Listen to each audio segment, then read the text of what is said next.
E hoje nós vamos conversar com uma dessas mulheres da cidade de Santa Branca. É uma vereadora que está no segundo mandato, aliás, a mulher mais votada da cidade, da história de Santa Branca, que fica lá no Vale do Paraíba, pertinho ali de São José dos Campos, que é a Calisa do Jota. Calisa, seja muito bem-vinda ao nosso bate-papo Mulher Pode. Hoje nós estamos aqui para ouvir você, para que você conte a sua história, como é que você despertou para a política, porque a Calisa é professora, foi diretora de escola, fez uma transformação muito grande na educação e decidiu ser vereadora para continuar ajudando ainda mais a cidade dela. Então, como é que foi essa mudança, Calisa? Começa contando para a gente o que despertou você a querer disputar um cargo político. Muito obrigada, deputada Rosana, pelo convite. É uma alegria imensa estar aqui no Mulher Pode, né, nesse programa que traz tanta voz e legitimidade aí às mulheres, principalmente as mulheres que estão fazendo diferença e que continuam se inspirando em você, nossa referência aí junto a Michele Bolsonaro, nossa presidente nacional. Bom, eu falo que lidar com o público é uma coisa que ou você tem muito talento e vocação ou você realmente não pode trabalhar com ele. E em Santa Branca, eu fui professora, né? Sou professora por vocação, fui diretora de escola, e a convite de um querido prefeito, falecido Celso Simão, uma pessoa extraordinária, eu aceitei o desafio de sair como candidata. Eu nunca havia sido candidata antes. E aí, numa conversa, nós estávamos prestes à pandemia ali, né? Despertar toda aquela ansiedade ainda de não saber como seria. Eu resolvi, então, sair da escola e me lancei como candidata com o apoio da minha família e do prefeito. Aconteceram várias coisas, porque ele veio a falecer e ele era um grande apoiador da minha campanha junto à minha mãe. Então, o nosso vice-prefeito também, que fez assinou a minha ficha na época, eu me filiei, eu me lembro, dos últimos dias já do prazo, porque eu não era. E eu nunca fui outro partido a não ser o PL. Então, a minha mãe me deu um suporte, super envolvida com a política a vida toda, daquelas pessoas que sempre apoia quem ganha, e ela consegue fazer com que a gente tenha um caminho na política muito gostoso. E aí, eu saí da educação para fazer campanha e me vi eleita vereadora e única mulher. Foi a primeira campanha que você disputou? Primeira campanha. Nunca tinha sido candidata a nada. E aí, realmente, saí, a gente, né, nós somos eleitos ali e começamos a trabalhar no primeiro ano aí da gestão. E por ser a única mulher na Câmara, eu tinha uma certa curiosidade em saber como é que seria o nosso mandato. Porque, primeiro, que eu nunca tinha sido candidata, muito menos, por consequência, vereadora antes. E professor, né? Então, professor precisa estudar, precisa saber como é que funciona. Então, eu fui fazer MBA em gestão pública para eu entender como é que funcionava a parte na Câmara, da parte que a gente imagina que quando você faz campanha é tudo um sonho. E aí, quando você está eleito, você precisa colocar. E agora, né? Aí você pensa. E a gente precisa devolver para as pessoas que confiaram no nosso trabalho, né? Então, que tipo de trabalho que nós vamos oferecer? Então, daí despertou esse meu gosto realmente pela política e hoje eu não me vejo fazendo outra coisa. Eu realmente gosto do que eu faço, eu sou vocacionada para lidar com o público, para lidar com as pessoas, para atender às necessidades, para buscar soluções. A gente sabe que ser vereador é fiscalizar, é legislar para, né, para a população, é buscar realmente recurso para que o executivo consiga trabalhar em parceria.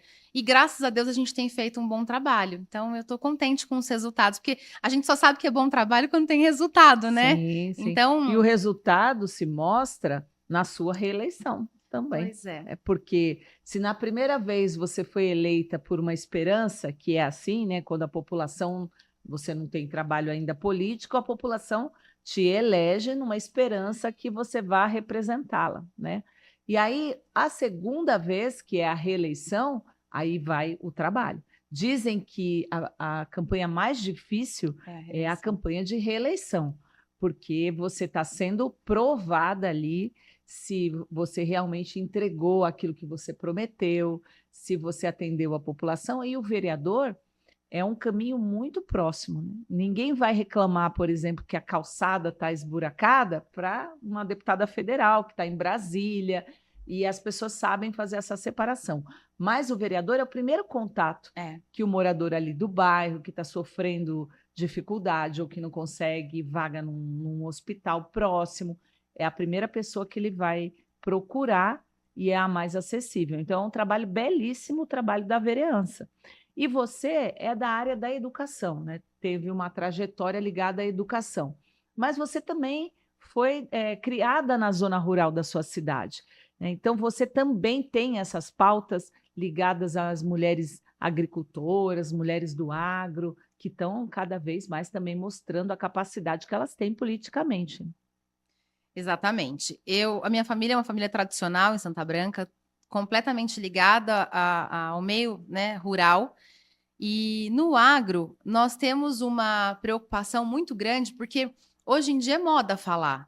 Mas lá atrás, ainda enquanto eu era criança, por exemplo, eu morei no sítio, né? Da adolescência até me formar, eu usava o transporte escolar, por exemplo, que é uma luta que eu tenho levantado uma bandeira assim bem significativa, porque eu sei quanto tempo leva, por exemplo, para que essas crianças que moram na zona rural cheguem até a escola da cidade.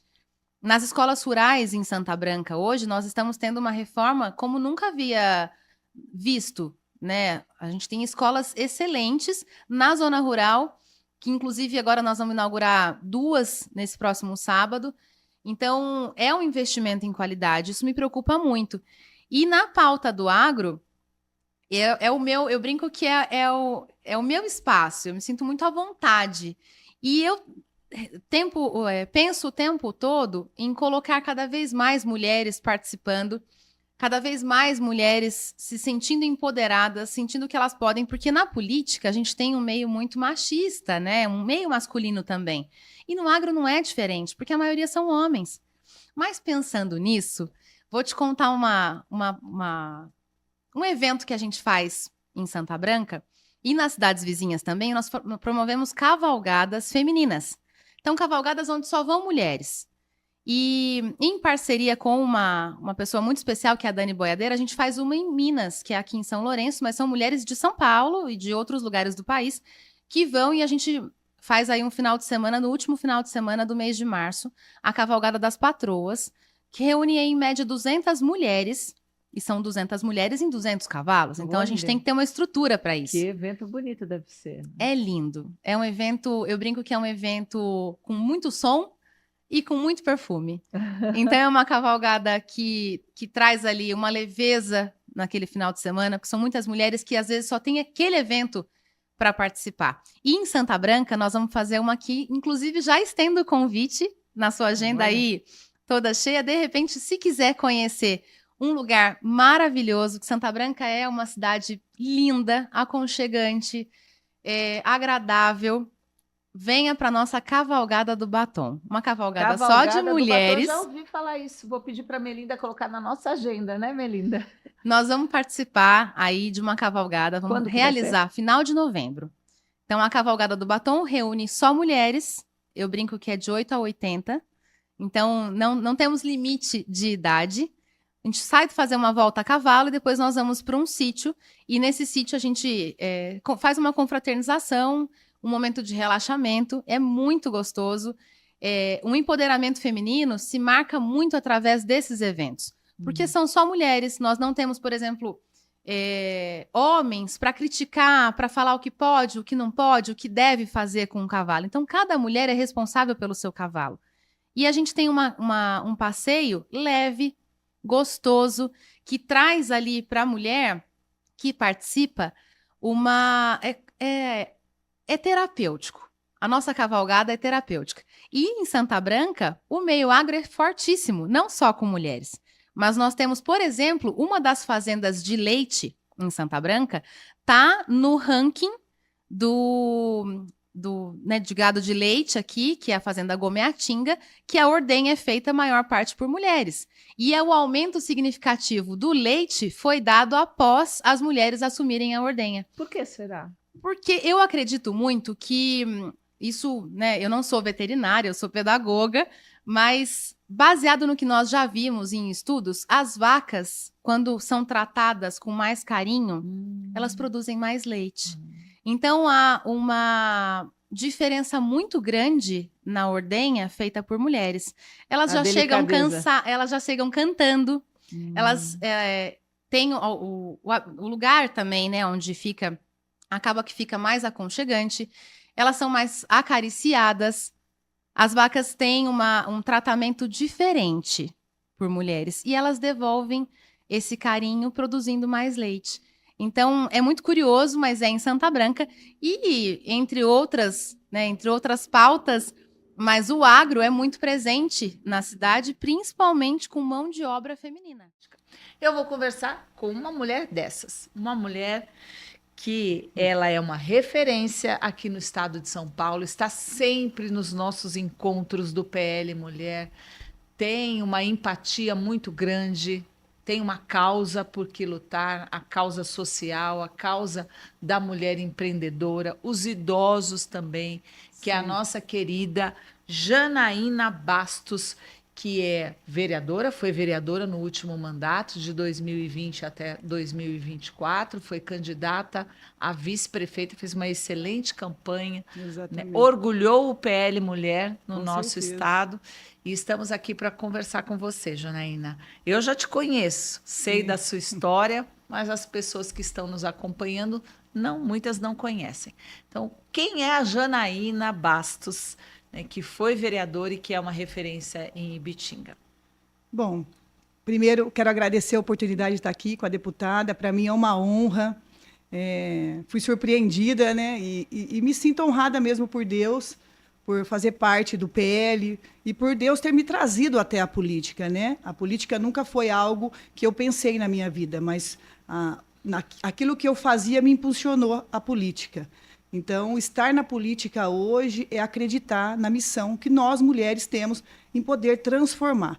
Porque nós não pegamos algo e fazemos só por fazer. A gente faz com propósito, com missão, porque, de fato, queremos deixar um legado. E essa é a minha visão dentro da política, né? Eu tenho um propósito, missão, a gente tem todos os dias e eu vou deixar um legado, uma história, para quê? Para poder impulsionar outras mulheres a acreditarem em si e poder fazer a diferença, seja no seu bairro, na sua casa, seja na sua cidade, no estado de São Paulo e no Brasil. E como você despertou para a política? Assim, a minha vida, eu sempre fiz ações sociais na minha cidade, eu sempre trabalhei no comércio, e dentro do comércio eu sempre fidelizei meus clientes como amigos mesmo. Então, fui me tornando uma pessoa conhecida na minha cidade. Eu sou da Igreja Batista de Ibitinga, e dentro da igreja a gente tinha um grupo de missões, onde nós fizemos missões 14 anos dentro de aldeias indígenas. Levar conhecimento, comida, passar um tempo, brincadeiras com crianças. Foi um tempo muito precioso na minha vida. E eu fiquei grávida do meu filho, e aí me impossibilitou de ir para as aldeias. E eu fiquei fazendo missões urbanas, a gente chama missões urbanas. Fiquei trabalhando na minha cidade. E nesses trabalhos, eu trabalhava numa financeira, onde eu conheci uma senhora, que ela era uma senhora que andava pela cidade, ninguém tinha poucas informações sobre ela, e ela entrou no meu trabalho esse dia, e ela vestia muitas roupas e tinha um cheiro muito forte, e eu comecei a comer naquele momento que ela entrou, e eu senti ânsia de vômito. E eu fui no banheiro e comecei a chorar. Eu falei, Senhor, como que eu estou sentindo isso de um ser humano como eu, né? Então, se ela entrou aqui no meu trabalho hoje, que o Senhor me capacite para que eu possa ajudar essa senhora. E foi assim, eu comecei a ajudar a Ana Célia, ajudei a Ana Célia. A Ana Célia hoje é uma outra pessoa, a cidade inteira conhece a Ana Célia, uma pessoa muito querida, né? Conseguimos levá-la para a minha casa, ela morou na minha casa. E depois veio outras ações, onde eu conheci uma menina que passava por um problema muito sério, ela tinha lúpus, e a lúpus é uma doença autoimune, que ataca o sistema imunológico da pessoa. A Aline tinha pouco tempo de vida. Conheci a Aline também fazendo um trabalho num projeto de crianças na nossa cidade, um orfanato, né? E me identifiquei demais com a Aline, porque normalmente eu via as pessoas chegando lá no projeto dando coisas e não carinho para as crianças. E as crianças querem, né, carinho. E a Aline fazia exatamente isso. Eu fui procurar saber quem que era a Aline e soube da história dela. A Aline, ela tinha uma insuficiência renal e ela precisava de um transplante. Tinha doadores na família, porém não queriam fazer. E por ela ter lúpus, ela era a última da fila. Olha. E eu fui embora impactada com essa notícia. E Deus falou comigo, você vai doar um rim para ela, né? Meu Deus. E aí eu liguei para o meu esposo, falei, olha, Deus acabou de falar comigo que eu vou ter que doar, eu vou doar o meu rim para essa moça, para a Aline. Aí meu marido falou, mas você não conhece, Janaína, não é como abrir o seu guarda-roupa, pegar roupa e doar, né? É um órgão, você tem um filho pequeno. Eu falei, não, se Deus falou, ele vai estar conosco e é ele que vai determinar se eu vou poder ou não. Então, nós entramos no processo de doação, demorou 1 ano, nós conseguimos fazer aqui no HC, em São Paulo, que é o único hospital que faz transplante de não parentes, né, da América Latina, e nós ficamos nesse processo 1 ano, e graças a Deus deu tudo certo, no exame que a gente chama prova cruzada, esse exame deu 100% de compatibilidade. Olha. Então, nesse momento, eu falei, senhor, né, eu tive a certeza que eu ouvi a voz de Deus, porque a gente... 100% de compatibilidade de pessoas que nem tinham o convívio, né? A gente nem tinha o convívio. Hoje nós somos amigas, né? Nós nos tornamos amigas no processo de doação. E para a honra e glória de Deus, a Aline hoje ela entrou em remissão da lúpus, né? Que é algo assim inimaginável dentro da medicina. E ela ela entrou nesse processo de remissão. Então, para mim, esses trabalhos e ver, né, a Aline hoje é professora, concursada, comprou a casa dela, uma pessoa que tinha 2 anos, isso já faz 9 anos. Então, para mim, hoje, é entender que Deus tem, né, estar na missão. Né, que a gente está no processo do propósito. E eu atendi a missão naquele momento. E por causa desses movimentos que a gente sempre fez na cidade, houve um clamor municipal. Você precisa vir como vereadora. E eu pensava, mas eu, vereadora? Mas eu nem sei falar direito, né? Nem tenho estudo. Ah, não, acho que eu não sou. Não. E encontrava pessoas e pessoas falando, não, você precisa estar lá, Janaína, você olha pelas pessoas, você faz pelas pessoas, né? Fora milhões de outras coisas que a gente fazia ali, né? Escondidinho, pegando coisa de casa mesmo e doando. Então, a política aconteceu na minha vida assim. Foi um clamor da população devido aos atos que eu vinha fazendo involuntariamente, de coração, em obediência a Deus. E aí eu me candidatei a vereadora, em primeiro mandato, assim, super rápido, para sentir como que era a política, né? Me senti muito mal, porque as minhas ações viraram armas contra mim, né? E a gente, na inocência de não saber o que é a política... fiz 257 votos, que foram votos significativos para a cidade do meu município, e passei esses próximos 4 anos, não fui eleita, mas dei continuidade nos meus trabalhos voluntários, nos meus trabalhos de ajudar a população, de socorrer. Mas não tinha mais a intenção, porque eu falei assim, eu não, depois né, a gente fica mal, né, com acusações infundadas sobre você. E na última eleição, na que eu concorri e ganhei, eu não iria participar, porque era um momento complicado, era Covid, eu tenho uma casa de repouso, eu não poderia sair, porque eu também poderia colocar em risco a vida deles. Então, era toda uma situação complicada. Mas, mais uma vez, eu saía nas ruas, o pouco que eu conseguia sair, todos que eu encontrava pediam para que eu me candidatasse. Eu lembro que era finalzinho de tarde já, faltava acho que 20 minutos para se encerrar o pleito eleitoral ali. Eu liguei para a pessoa responsável, ela não me atendeu, e eu falei assim, bom, senhor, se o senhor está nesse negócio, se o senhor quer me ver lá, né, porque eu não vejo uma cadeira, se eu estiver lá, eu vou estar lá para fazer uma missão, vou cumprir algo que o senhor está determinando da minha vida. Quando eu viro a esquina, próximo, eu encontro com a responsável. Aí eu falei, dá tempo? Ela falou, dá. Então, eu falei assim, então, vamos. Aí ganhei, fiz 851 votos em 30 dias de trabalho pela internet, porque foi um momento que a gente não podia estar tão exposto, né? E eu tinha outro trabalho também que me proibia, né, de ter esse contato mais com as pessoas. Fui eleita, graças a Deus, entreguei projetos importantíssimos para a minha cidade, corri atrás de muitas emendas parlamentares para o nosso município. Recentemente, crianças estão sendo operadas da adenoide, crianças que estavam há 2 anos em fila. Então, foi um trabalho de um propósito muito intenso, muito significativo na minha vida. E hoje estou assessora do Tenente Coimbra, né? quando acabou o pleito eleitoral, que eu saí candidata a vice, que nós não ganhamos, eu falei, bom, o que agora a política tem para mim? Aí eu recebo uma honra de Deus, porque para mim foi uma honra o Coimbra poder me proporcionar isso, porque assim ele me ajudou muito e Deus mais uma vez testificou que a política é presente na minha vida, né? Então, a gente tem feito contatos, eu tenho trabalhado e sou muito grata pelo deputado Tenente Coimbra, que foi um parceiro meu durante a minha vereança e continua sendo, né? Uma pessoa maravilhosa, um amigo, assim, né? O carinho que eu tenho por ele é de um filho mesmo, né? Porque a oportunidade que ele me deu foi nada mais do que a testificação de Deus, que a política ainda tem mais para mim.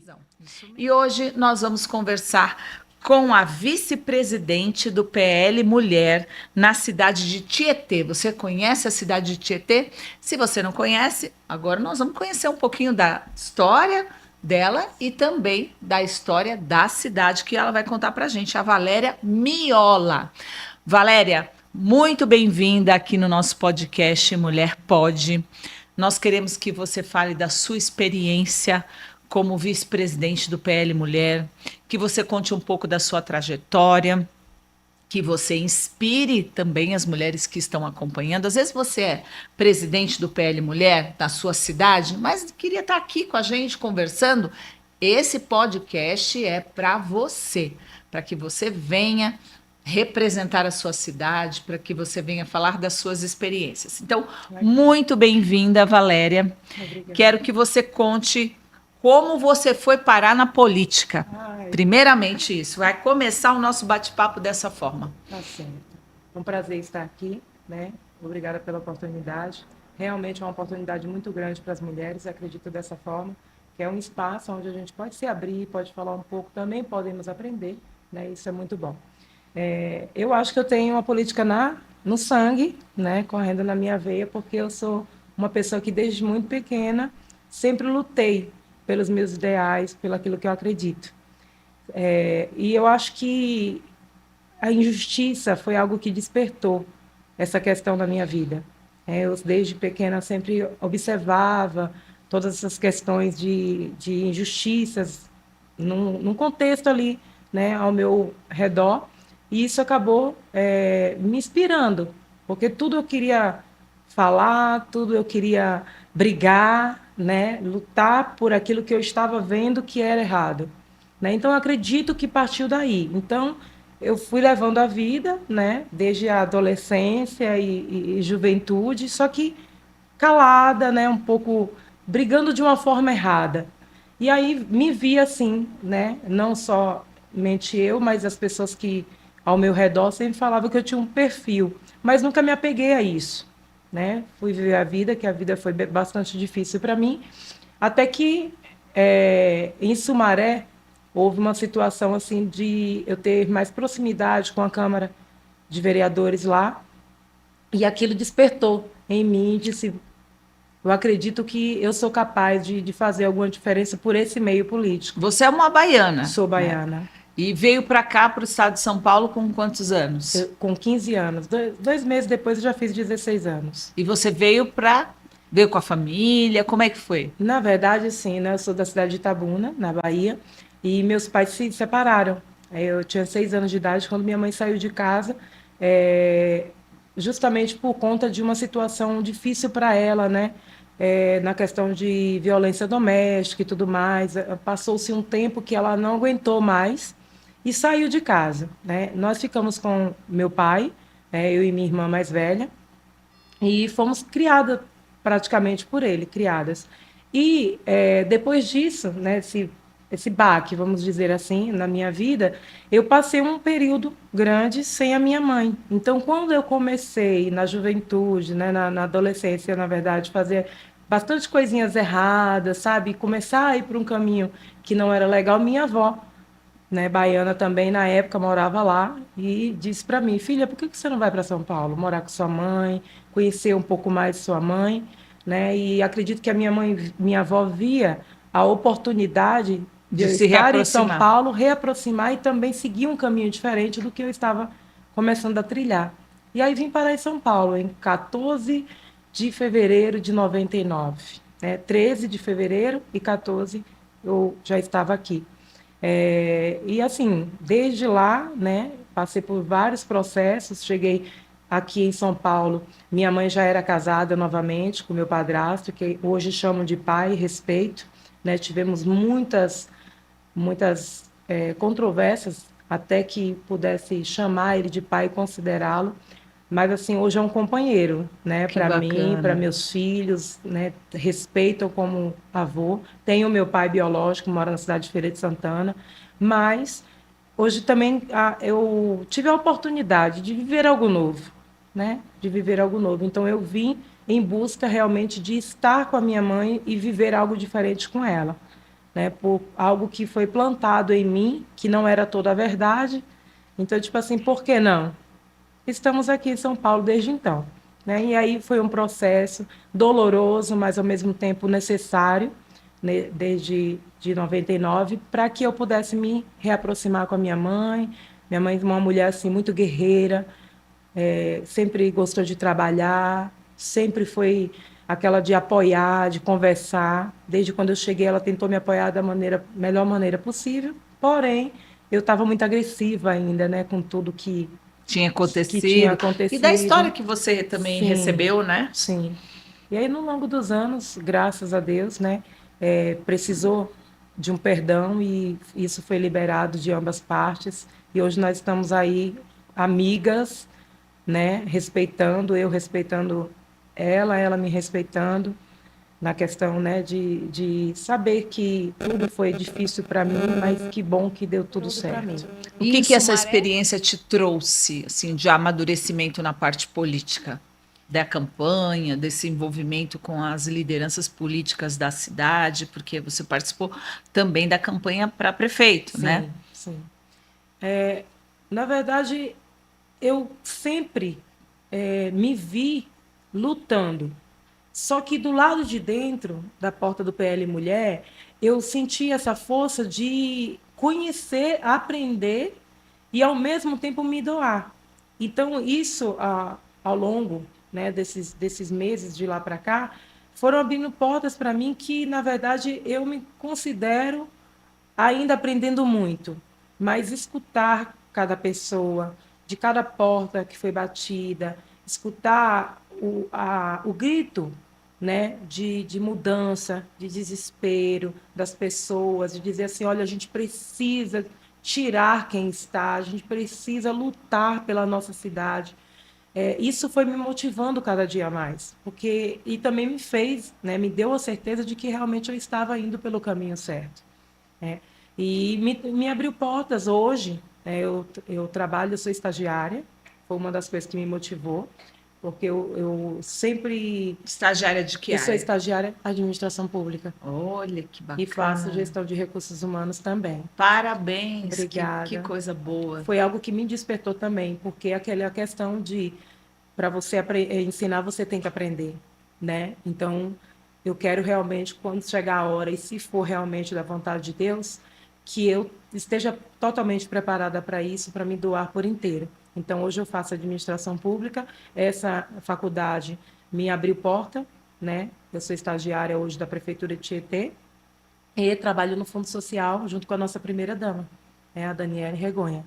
Que Então, eu bacana. tenho aprendido cada vez mais, tenho trabalhado numa área que eu gosto, né? Que é a área social, que é lidar com as pessoas. E hoje, assim, nós tivemos a live, né, com a Michelle Bolsonaro, Sim, você né? estava presente? Eu estava, e ela também não teve tanto tempo ali, né, por conta de algumas interrupções, mas eu peguei o Alicerça Brasil. Ah, como é que tem Sim. sido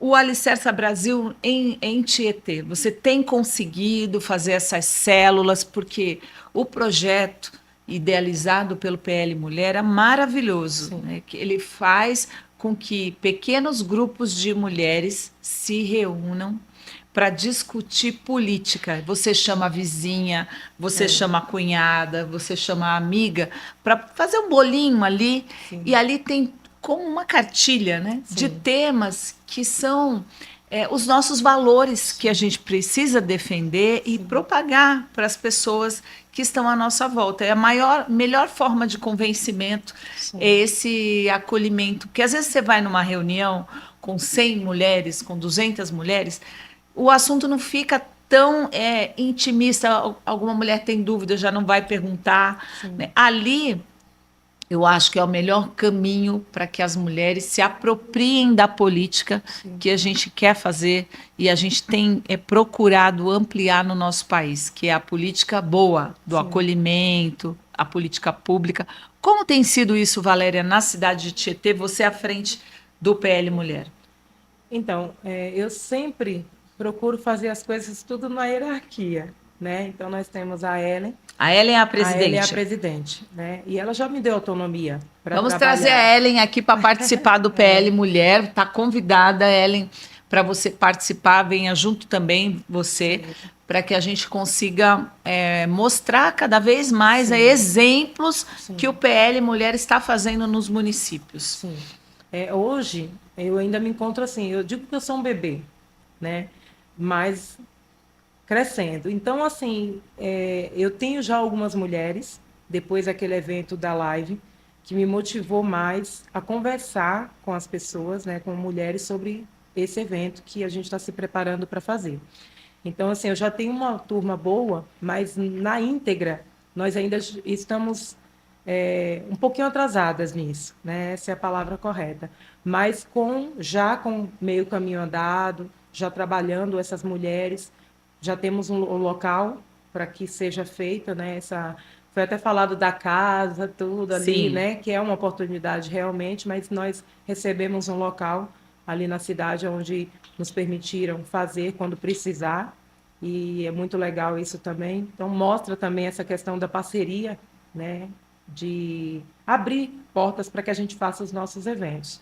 Então, estamos trabalhando aí para começar, né? Ainda já agora no mês que vem, essa questão de passar o Alicerce Brasil, o conteúdo que está lá, porque é um conteúdo muito bom, né? E realmente aquilo que foi falado, ele abre o caminho para que a gente também, né? No meu caso, como vice-presidente, possa entrar de uma forma branda, né? Explicando, mas ao mesmo tempo escutando.